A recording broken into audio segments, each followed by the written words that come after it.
जी, अस्सलाम वालेकुम। Welcome back to my channel. Another day another vlog in my life. कैसे हैं आप सब लोग? उम्मीद करती हूँ आप सब ठीक होंगे, मज़े में होंगे। मैं भी अल्हम्दुलिल्लाह बिल्कुल ठीक ठाक मज़े में। और अल्हम्दुलिल्लाह हमारा रमज़ान बहुत अच्छा जा रहा है और बिल्कुल उठता जा रहा है झटपट में। आज हमारा 5वां रोज़ा है और एहसास भी नहीं हुआ कि किस तरीके से झटपट में 5 दिन गुजर गए हैं। लेकिन अल्हम्दुलिल्लाह अल्लाह का लाख लाख करम है कि सब बच्चे भी और हम लोग बहुत इंजॉय कर रहे हैं रमज़ान को।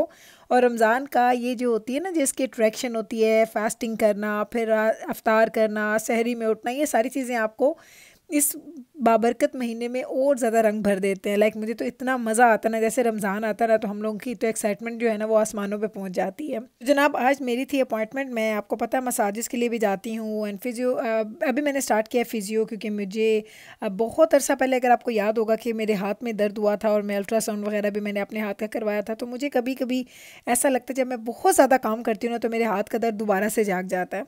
तो चूँकि आजकल रमज़ान है तो सारा दिन मैं किचन में काम कर रही होती हूँ। कभी कुछ बन रहा है, कभी कुछ बन रहा है। लाइक पूरा दिन मेरा काम करते हुए गुजरता है और शाम के 2 घंटे तो मैं एक सेकंड के लिए बैठती भी नहीं हूँ। तो मैं आज आई थी अपने फिजियोथेरेपिस्ट के पास। मैंने कहा चले जाते हैं, थोड़ी सी फिजियोथेरेपी करवाते हैं, शायद ये हाथ थोड़ा बेहतर हो जाए। तो ऑल दो रमज़ान है, रमज़ान में टाइम निकालना बड़ा मुश्किल हो जाता है, लेकिन अपनी सेहत के लिए, अपनी हेल्थ के लिए आपको टाइम निकालना ही पड़ता है। तो मैं आई हूँ फिजियो प्लस मसाज दोनों के लिए, क्योंकि जहाँ पहले मैं जाती थी वो सिर्फ मसाज की जगह थी, यहाँ पे फिजियो एंड मसाज दोनों होते हैं। तो मैंने कहा चले एक ही जगह पे जाऊँ जहाँ पे मुझे अपॉइंटमेंट मिल जाए। तो आ चुकी हूँ मैं। यहाँ का रूम इतना तंग था। उधर आपको याद है ना कितने ज़बरदस्त रूम होते हैं जहाँ मैं पहले जाती हूँ। तो यहाँ का रूम तंग था, लेकिन यहाँ की जब मैं वापस आई तो मैं अब आपको रिव्यू दे सकती हूँ कि यहाँ की सर्विस बहुत अच्छी थी। लाइक मुझे यहाँ की फिजियोथेरेपिस्ट एंड मुझे यहाँ की जो मसाज थेरेपिस्ट थी दोनों बहुत अच्छी लगी हैं। और ये उन लोगों ने ऑयल यूज़ किया था, पेपरमिंट था, आई थिंक जापानीज़ पेपरमिंट। और इसकी खुशबू फ्यू ड्रॉप्स के साथ ऐसी है ना कि पूरे कमरे में इसकी खुशबू फैली हुई थी। अगर तो आप एसेंशियल ऑयल्स को पसंद करते हैं तो आप लोग इसको अगर बाय कर सकते हैं तो कर लीजिएगा। अच्छा लगा। लाइक ये हीलिंग होता है। लाइक जब आप इसको लगाते हैं, अपनी बॉडी पे लगाते हैं या आप मसाज लेते हैं इसे, तो आपको ये एक हीलिंग इफ़ेक्ट भी देता है। तो मुझे तो लगता है, क्योंकि जहाँ मैं पहले जाती थी वहाँ की जो मेरी थेरेपिस्ट है, जो मेरी पक्की वाली थेरेपिस्ट है, उसको मैंने पूछा था 1-2 दफ़ा कि तुम क्यों नहीं यूज़ करती कोई एसेंशियल ऑयल जिसमें थोड़ी खुशबू हो, क्योंकि मुझे पेपरमिंट बहुत अच्छा लगता है। उसने बताया कि वो थोड़ी एलर्जिक है शायद ये एसेंशियल ऑयल्स से, तो इसलिए वो यूज़ नहीं करती, वो सिंपल जो ऑयल होता है वो यूज़ करती है। तो मैंने कहा चलो ठीक है, अच्छी है। और बड़े अरसे से मैं उसी के पास जा रही थी, लेकिन आज जब मैं इधर आई हूँ तो यकीन करें कि मुझे ज़्यादा फ्रेश फील हो रहा था। तो टाइम निकाला है अपने लिए और निकालना भी चाहिए। ये मैं अब घर की सारी ख़वातीन को जो मेरे व्लॉग्स देखती हैं, जो घर की ज़िम्मेदारियों में बिल्कुल फंसी होती है, मैं उनको बोलूँगी, या मेरी ये उनको वो कहते हैं ना कि एक मुफ्त का मशवरा ये है कि अपनी आप को, अपनी सेहत को कभी भी इग्नोर ना किया करें। अगर आपको लगता है कि आपको डॉक्टर के पास जाना चाहिए, आपको वॉक के लिए जाना चाहिए, आपको एक्सरसाइज के लिए जाना चाहिए, तो प्लीज़ अपने लिए 20-25 मिनट्स 30 मिनट्स दिन में निकाल लें, लेकिन निकालें। और आपको मैं सच बताऊं, अगर आप निकालना चाहें ना तो कुछ भी नामुमकिन नहीं होता। बहुत सारे लोग मुझे कहते हैं गुल हमसे होता नहीं, हम चाहें भी तो हमारे पास टाइम नहीं निकलता। तो ऑनेस्टली जितनी मैंने अपनी लाइफ बिजी रखी है ना, लेकिन उस लाइफ में भी मैं अपने लिए टाइम ज़रूर निकालती हूँ। तो आप लोग भी निकालें। आप, मेरा ये ख्याल है कि एक माँ, एक औरत, एक बीवी, एक बेटी, कुछ भी अगर वो करना चाहते हैं ना, अगर वो ठान लेना तो वो ज़रूर कर सकते हैं। तो आप लोग प्लीज़, मेरी रिक्वेस्ट है, अपने आप को, अपनी सेहत को कभी भी नज़रअंदाज ना करें। जो चीज़ अगर आपको लगती है कि आपको उसका ख्याल रखना चाहिए तो उसका ख्याल ज़रूर किया कीजिए। ये आपके लिए बहुत ज़्यादा ज़रूरी है। जनाब अब आ जाते हैं हम हमारी अफ्तार की तरफ। तो घर आई, घर के काम शाम किए, उसके बाद अब हम आ चुके हैं अफ्तार बनाने के लिए। और अफ्तार है थोड़ा सा डिफरेंट बन रहा है। आज बच्चों की फरमाइश भी बन रहा है, क्योंकि आज माशाल्लाह चारों बच्चों का रोज़ा था। आज जिब्राइल, मिकाइल, बैबरस, दजाना सब लोगों का रोज़ा था। तो मैंने सोचा कि आज उनकी पसंद की चीज़ें बने। तो सबसे मैंने पूछा, जिसने जो जो फरमाइश की उसके मुताबिक मैंने आज का अफ्तार बनाया। तो आज के अफ्तार के मेन्यू में थोड़ी डिफरेंट चीज़ें मैंने बनाई हैं। फ़तायर बनाए हैं आज हमने, और फ़तायर के साथ हमने क्या बनाया, फ़तायर बना रहे हैं, साथ हम बना रहे हैं जी पैटीज़। और पैटीज़ खाते हैं हमारे घर में कीमे वाले, तो कीमे वाले पैटीज़ हैं जो मैं पफ पेस्ट्री से बनाती हूँ। साथ में हमारे फ़तायर हैं, साथ में पकोड़े होंगे, साथ में हम लोग और क्या बनाएंगे, नमक पारे होते हैं, वो तो मेरे पास पहले के बने, वो मैंने आज नहीं बनाने हैं। और उसके साथ हाँ मुझे याद आया कि मैंने आज दही भल्ले बनाने हैं। तो दही भल्ले आज मैं नवीद के लिए और अपने लिए बना रही हूँ, क्योंकि हम दोनों खाते हैं। मेरे बच्चे दही भल्ले, फ्रूट चाट, इस तरह की चीज़ें बिल्कुल भी नहीं खाते हैं। तो आज मैंने उसकी पूरी फ़िल्म की है जी अपने दही भल्लों की जो रेसिपी फ्रॉम स्क्रैच। इंशाल्लाह ताला आज कल या परसों के व्लॉग में वो लगा दूँगी। और उसके अलावा मैंने पहले आपसे प्रॉमिस किया था कि समोसों की रेसिपी भी मैंने रखी हुई है फ़िल्म करके, वो भी लगानी है। तो लेकिन बस वही है ना कि एवरीडे कुछ ना कुछ ऐसा हो रहा होता है कि वो जो रेसिपीज़ मेरे पास पड़ी होती है उनकी जगह ही नहीं बन रही होती। तो मैंने कहा चलें इंशाल्लाह ताला कल के व्लॉग में आपको मैं दिखा दूँगी कि मैं किस तरीके से बनाती हूँ जी दही भल्ले फ्रॉम स्क्रैच, दाल से बनाती हूँ, कैसे बनाती हूँ, बूंदी भी घर पे बनाऊँगी। तो आपको पता चलेगा कि कितने मज़े के हम लोग जी बनाते हैं दही भल्ले। उसकी रेसिपी आपको दूंगी, पंजाबी समोसों की रेसिपी दूंगी। बहुत सारे लोगों ने फरमाइश की है सिंपल जो मैं रेगुलर बनाती हूँ मिक्स पकौड़ा, जो वो आप लोगों ने बोला तो वो भी बताऊंगी। आप लोग कहते हैं कि आपके क्रिस्पी नहीं बनते हैं, तो डोंट वरी जनाब, मेरे तरीके से बनाएंगे। मेरे पास है एक सीक्रेट इंग्रेडिएंट जो आप इसमें डालेंगे तो आपके पकौड़े हो ही नहीं सकता कि वो क्रिस्पी ना बने।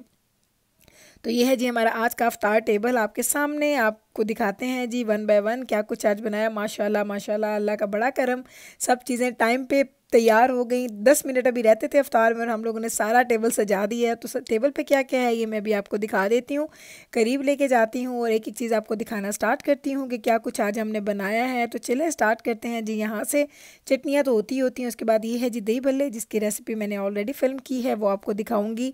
तो क्या मज़े के दही भल्ले बने हैं, आप लोगों ने ना वाकई वो स्ट्रीट के दही भल्ले भूल जाने, इतने मज़े के हैं। तो ये चटनियाँ जो है ना ये हम दही भल्लों के ऊपर भी डाल के खाते हैं। तो ये दही भल्लों के साथ ही इमली की चटनी, आलू बुखारे की चटनी बड़ी ही मज़े की लगती है। साथ में हमने बनाए हैं 2 तरह के पकोड़े, एक मिक्स पकोड़ा और एक मैंने आज बनाया है जी नान का पकोड़ा। ओए होए बहुत मज़े के बनते हैं। साथ नमक पारे हमारे पास ऑलरेडी बने हुए थे, खजूर है और ये हैं जी पफ पेस्ट्री, जो पैटीज़ मैंने बनाए हैं, मैंने वो बनाए हैं 2 ट्रेज़ माशाल्लाह, क्योंकि मेरे बच्चों को बहुत ज़्यादा अच्छे लगते हैं, बड़े क्रिस्पी मज़ेदार बने। और साथ हमने बनाया जी चीज़ के फ़तायर, जो पैटीज़ हैं वो कीमे के हैं और फ़तायर हमने चीज़ के बनाए हैं। तो ये है जी हमारा आज का मेन्यू।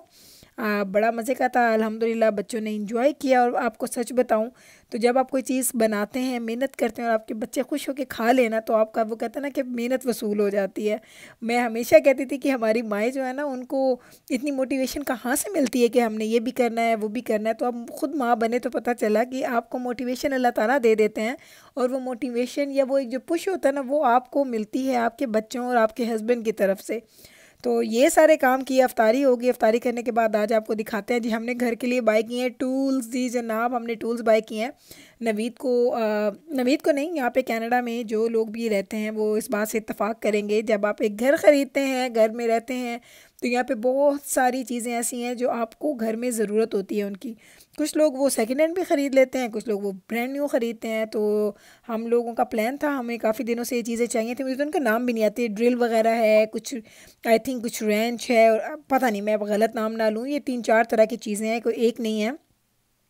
तो नवीद को काफ़ी अरसे से लेनी थी। आज हम बाहर गए थे थोड़ी देर के लिए, जब मैं गई थी ना मसाज करवा के मैं वापस आई, उसके बाद नवीद और मैं बाहर निकले थे, कोई आधे घंटे के लिए गए थे, लेकिन 1-1.5 घंटा लग गया था हमें होम डिपो पे। क्योंकि होम डिपो पे जब आप जाएं और आप किसी को पूछ लें, क्योंकि वहाँ पे हर डिपार्टमेंट के स्पेशलिस्ट होते हैं, जैसे टूल्स के लिए थे तो उनको हमने बुलाया, नवीद ने उनको पूछा कि कौन से टूल्स लें, कौन से टूल्स अच्छे हैं, कौन से कंपनीज़ अच्छी हैं। कुछ उन्होंने अपने भी होमवर्क किया हुआ था, लेकिन हमें पूछना भी पड़ा, तो वहाँ पर इतना टाइम गुजारा। तो ये सब कुछ नवीद लेके आए। तो ये नवीद की फ़ेवरेट चीज़ें हैं, मेरा इनमें कोई इंटरेस्ट नहीं है।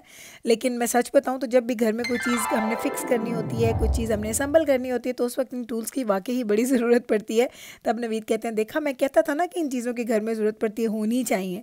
तो भाई हस्बैंड्स के लिए ये ज़रूरी है, और कनाडा में रह के तो ये और भी ज़्यादा ज़रूरी है। इतने एक्सपेंसिव आते हैं सीरियसली। आज जब मैंने इसका पूरा बिल देखा तो मैं हैरान रह गई, मैंने कहा अच्छा इतने महंगे। तो वही नवीद कह रहे थे कि ये चीज़ें आपको एक दफ़ा आप लेते हैं फिर काफ़ी अर्सा आपके साथ चलती भी हैं, और इन पे पैसा भी खर्च करना पड़ता है। और लेकिन अल्हम्दुलिल्लाह एक दफ़ा ले ली हैं तो अब इंशाल्लाह ताला ये कुछ अर्सा हमारे साथ काम करती रहेंगी। तो बस है ना, अब यही होता है लाइफ में, ऐसी चीज़ें आती जाती रहती हैं और ज़िंदगी की ज़रूरतें कभी भी ख़त्म नहीं होती। बस अल्लाह ताला हमें हौसला दे, अल्लाह ताला हमारे रिस्क में इजाफ़ा फरमाए, और अल्लाह ताला हमें खुशियों के साथ ये सब काम करने और उनको इस्तेमाल करने की भी वो कहते हैं ना कि तौफीक दे। आमीन सुम्मा आमीन। तो जनाब यही था जी मेरा आज का दिन। अल्हम्दुलिल्लाह बड़ा अच्छा, वो कहते हैं ना बड़ा प्रोडक्टिव डे गुजारा, बड़ा वो कहते हैं ना कि एक सक्सेसफुल डे गुजारा। अपॉइंटमेंट पे भी गई, थोड़ी शॉपिंग भी की, इबादत भी की, और बहुत अच्छा अफ्तार भी बनाया, बच्चे भी खुश, हम भी खुश। तो इस तरीके से हमने पूरा दिन गुजारा है। और मैं उम्मीद करती हूँ कि आप लोग भी ऐसे ही अपने सारे कामों को, इबादत से लेके, कुकिंग से लेके, घर के कामों में सारी जिम्मेदारियों को अच्छे तरीके से वो कहते हैं ना कि कर रहे होंगे। और अल्लाह आप सबको भी हिम्मत और हौसला दे अपनी फैमिली के साथ इस तरीके से लेके चलने को। तो बस जनाब यहीं पे लेती हूँ आपसे इजाज़त। मिलूंगी कल आपके साथ सेम टाइम पे, सेम चैनल पे, एक और नए व्लॉग के साथ। तब तक रखें आप अपना ख्याल। टेक केयर जी, अल्लाह हाफिज़।